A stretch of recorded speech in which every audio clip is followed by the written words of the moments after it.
kamu ni ke yang popular dari cenderung balai ke? Tolong Hansen. Semua kita khabar tau. Syakur Rahman. Ye yang number one Dhaka.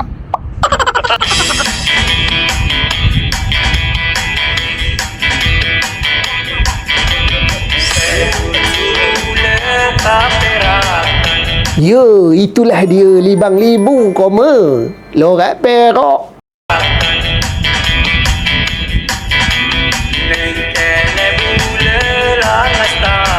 Libang Libu maksudnya ronsing lah.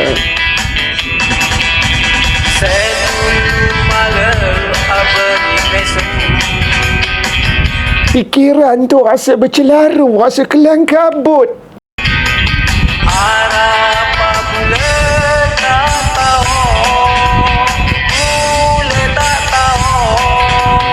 Maksudnya emosi kita ni rasa macam tak stabil.